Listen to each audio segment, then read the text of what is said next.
Coming up on this Friday edition of Newsline at noon, in what could be a gesture for dialogue with Pyongyang, US Secretary of State John Kerry says Washington is ready to discuss a non-aggression agreement so long as North Korea acts seriously about denuclearization. Samsung Electronics posts a record high profit of $9.4 billion for the third quarter, flying in the face of earlier analyst projections that the tech giant's best days were behind it. Plus, Asia's largest film festival kicks off in Korea's southeastern port city of Busan. More than 300 movies from 70 countries will be shown at the annual event. These stories and more on Newsline at noon.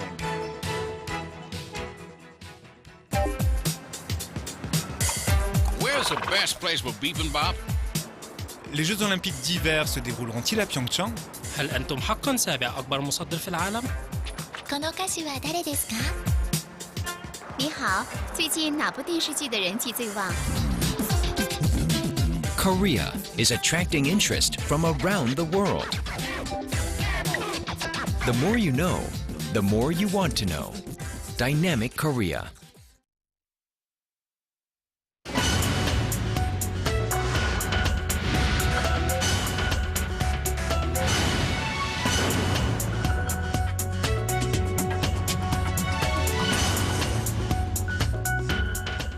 Thanks for joining us. You're watching Newsline at noon. I'm Choi Yu-sun in Seoul. Very good to have you with us. I'm Mark Broom. And we start with comments made by a top US official that may be of some comfort to the North Korean regime. US Secretary of State John Kerry has stressed that Washington is not seeking regime change in North Korea.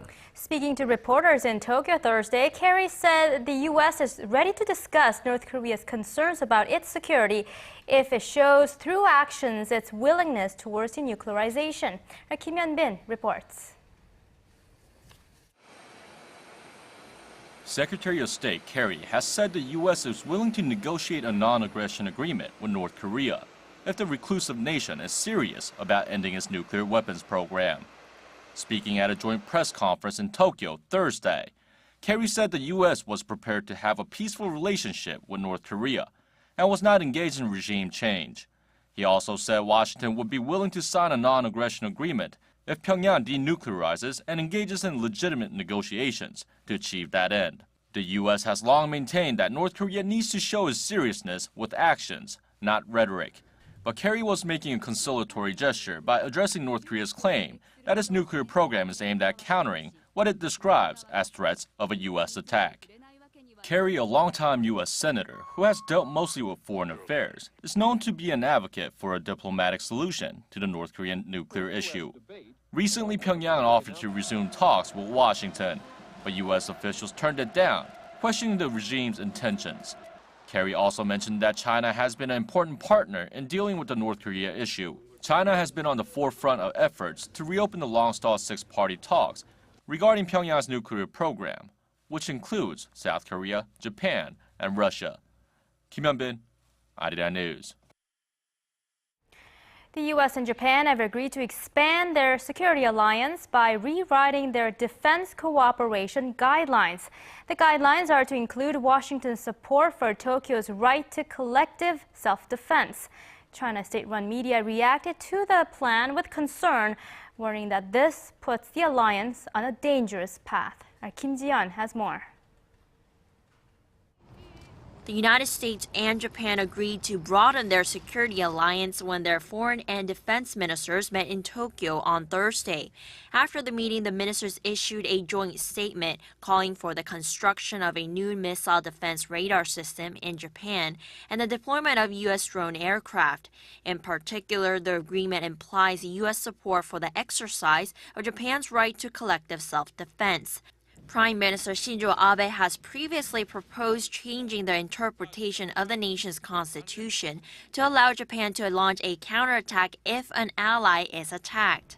Meanwhile, China's state-run Xinhua news agency said that the new security alliance between the U.S. and Japan is heading down a, quote, dangerous path. In the editorial, the agency said that the strengthened military alliance between the two countries will endanger the peace and security of the Asia-Pacific region and the world.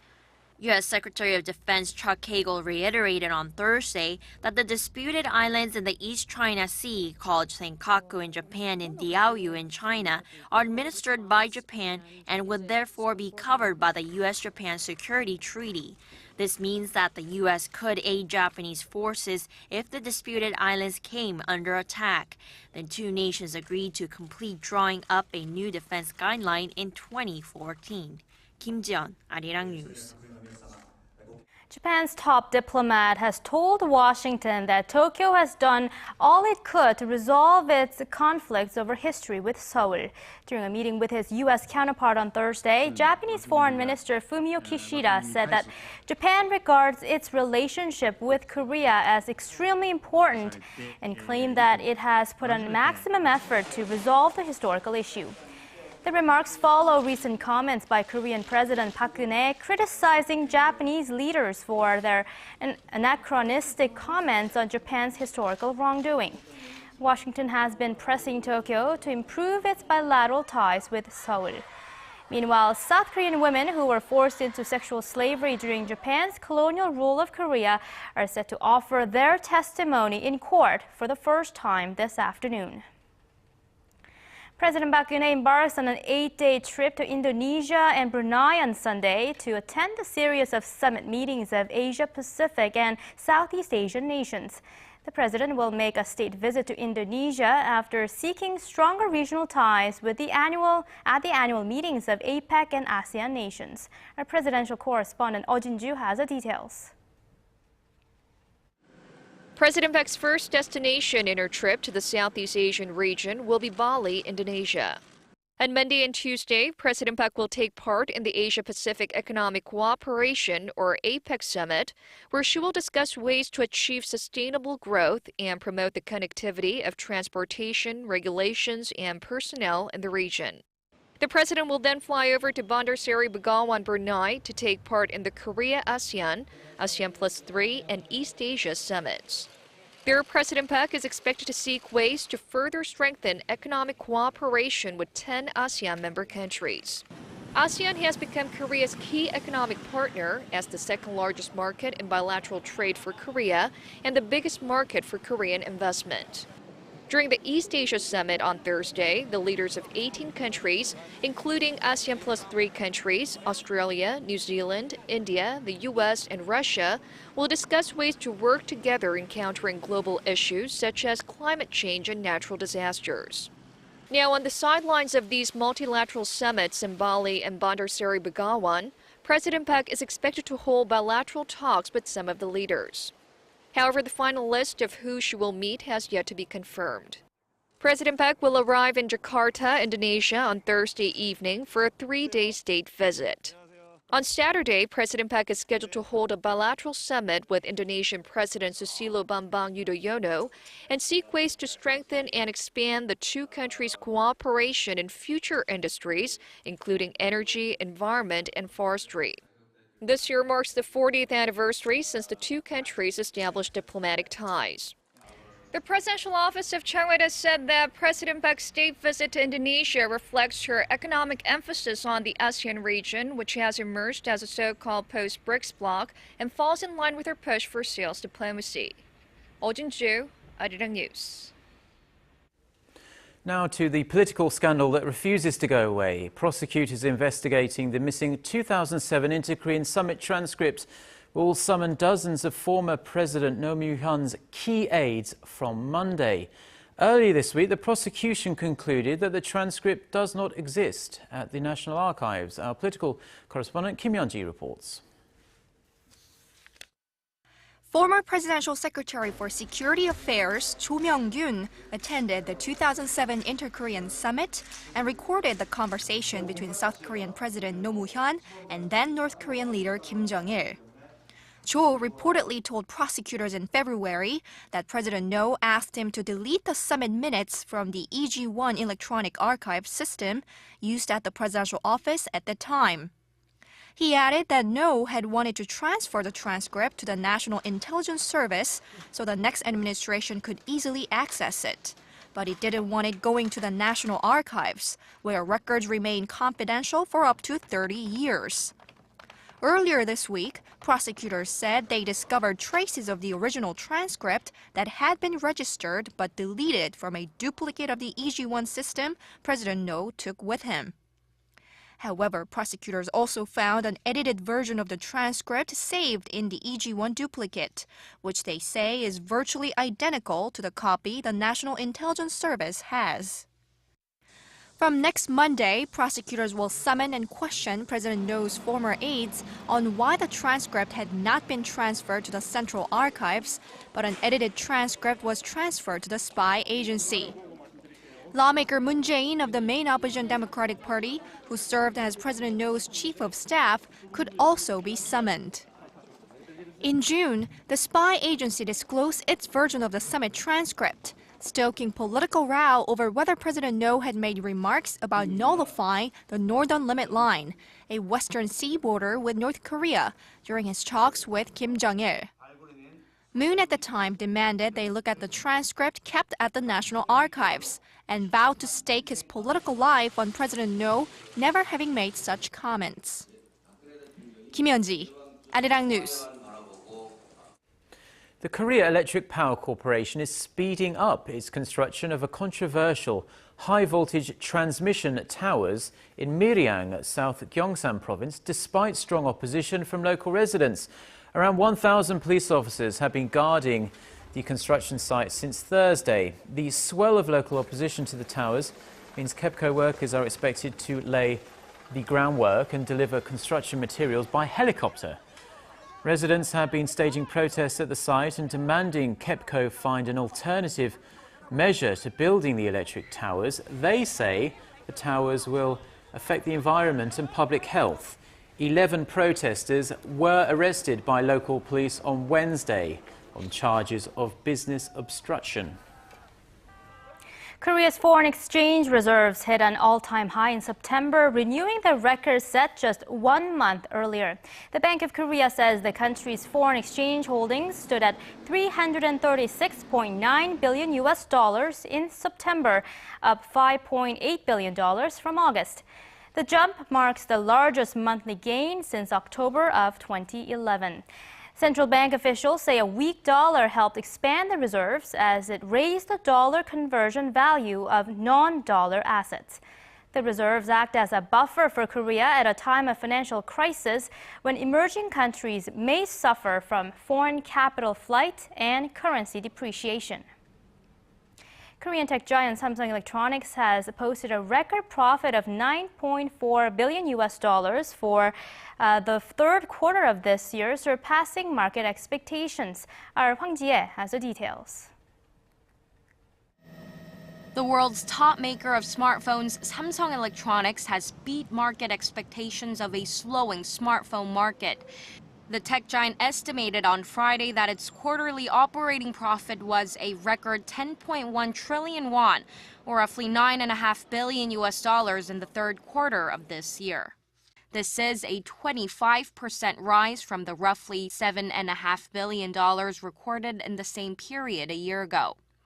Market researcher FN Guide had previously predicted the company would see an operating profit of slightly over $9.2 billion. The company's sales in the July to September period were also estimated at a record $55 billion, up 13% from a year earlier. While Samsung Electronics did not offer figures for each of its business units, experts say it was, as usual, the better-than-expected sales of the mobile business that led the record quarterly profit. The profits from the mobile business took up over 60% of the total operating profit recorded in the second quarter of this year. Analysts add that a rebound in the company's semiconductor business has also helped boost profits. Some market watchers say, however, that Samsung's earnings for the fourth quarter of this year could slow down as the tech giant is caught in tight competition with Apple, which is selling a new line of handsets at lower prices. Hwang Ji-hye, Arirang News.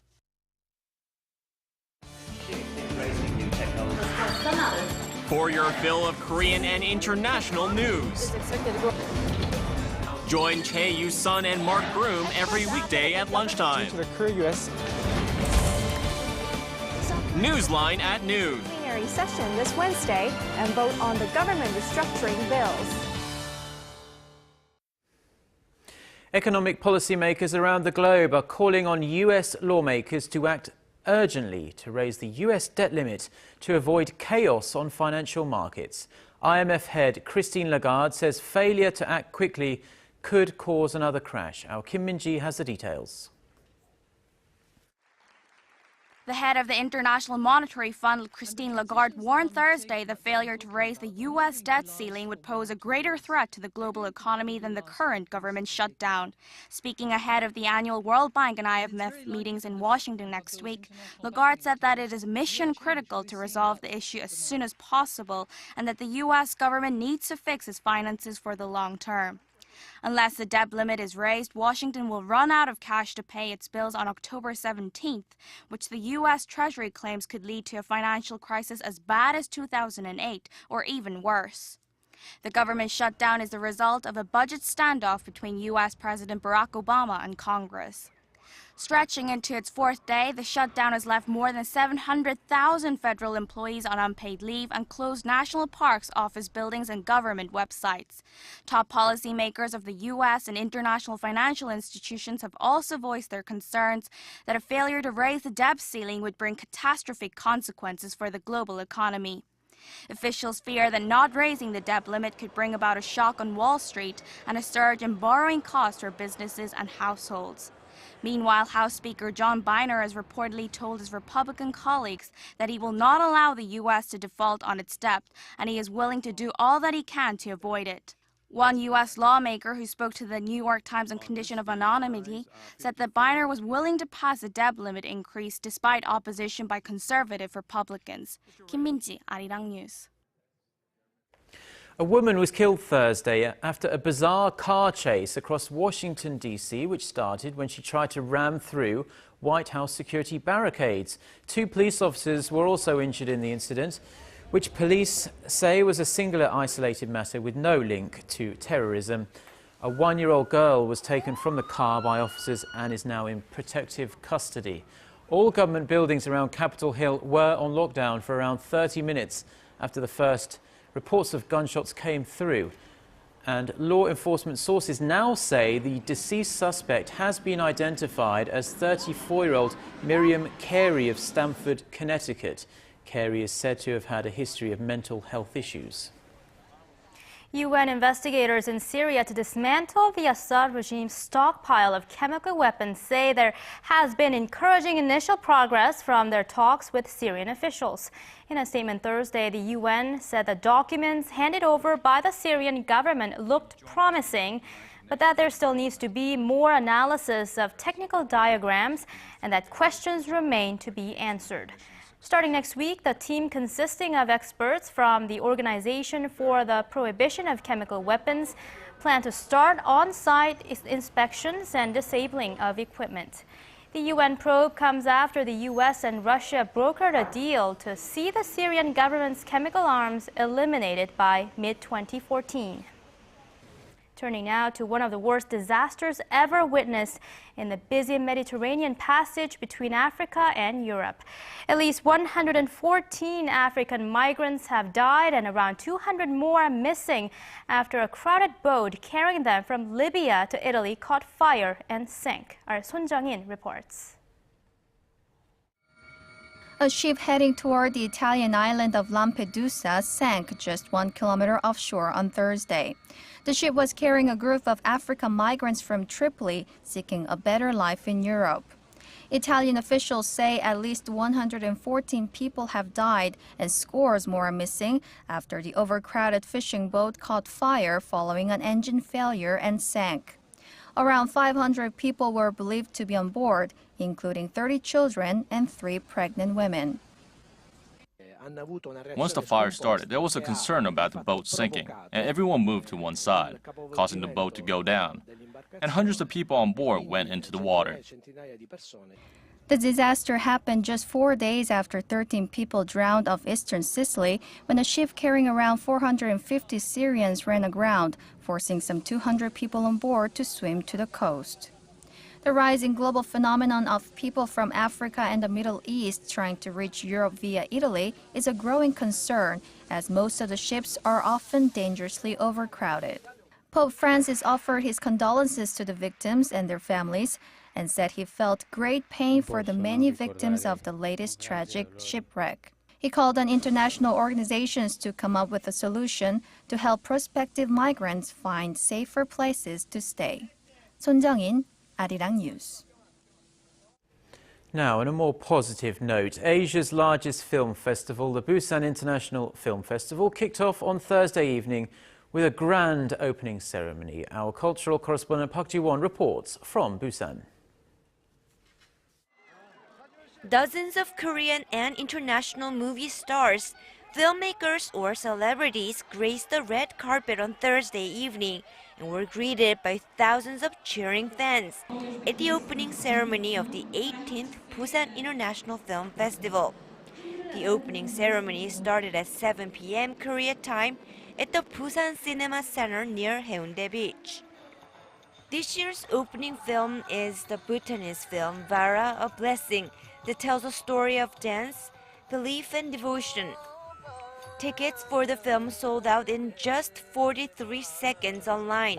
At a press conference, actors and producers of the film showed their excitement over it being selected to open the festival. We're really happy to be here opening this really great festival, the Busan Film Festival. And we're aware that this is the first time that a non-Korean, non-Chinese film is opening the festival, and it's really a very, very great honor for all of us. The festival is now Asia's largest international film festival and serves as a window for introducing talented Asian films to the world. And while the festival is still loyal to its mission, it's also attempting this year to include more non-Asian experimental films to truly expand the festival's horizons. We have a competition section called Flash Forward last year. It was for non-Asian filmmakers. And that numbers increased from 12 to 30. The 10-day festival ends next Saturday with a screening of Korean director Kim Dong-hyun's film, The Dinner, at the closing ceremony. And on the sideline of the festival, the Asian Film Market and the BIF Conference and Forum are being held to further facilitate networking among film professionals. Park Ji-won, Arirang News, Busan. Now, it's not just the BIF festival going on this weekend, it's also the biggest weekend of the year for Korean racing fans. The Formula One Korean Grand Prix is set to begin at the Korea International Circuit in the country's southwestern town of Yeongnam. The first practice sessions are taking place on this Friday for drivers to adjust or readjust themselves to the 5.6-kilometre circuit. The qualifying session takes place on Saturday, with the Grand Prix itself starting at 3 p.m. Korea time on Sunday. If the weather forecast holds true, it could be another wet race like the inaugural Korean Grand Prix in 2010, which was disrupted by a very heavy storm.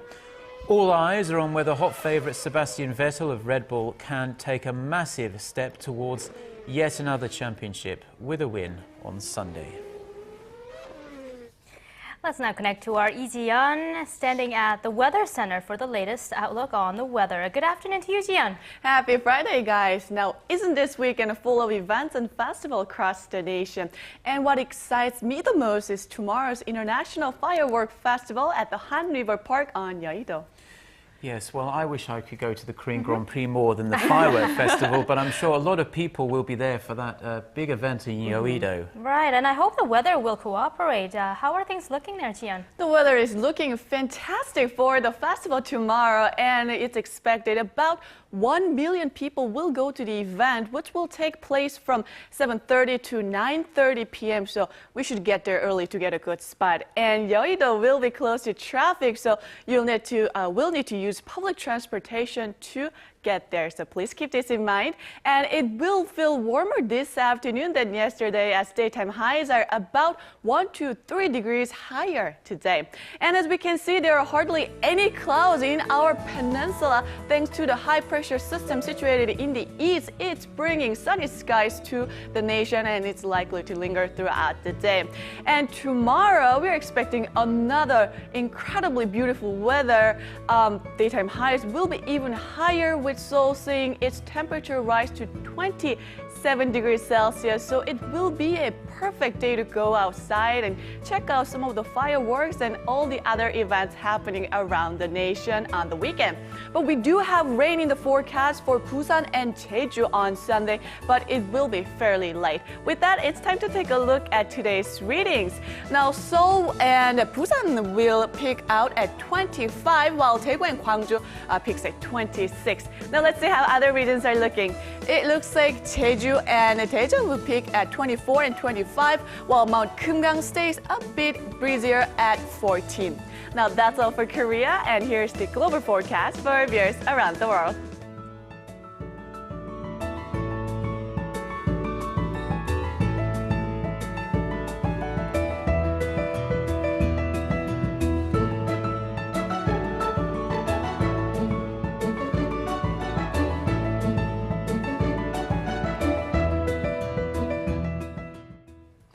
Well, thank you to Jion for the weather there, and that's all for now. But you can always catch up with what's been happening on our website. That's at arirang.co.kr/news. Well, we hope everyone's off to a good start of the weekend, and Mark and I will be back next Monday right here on Newsline at noon. See you then.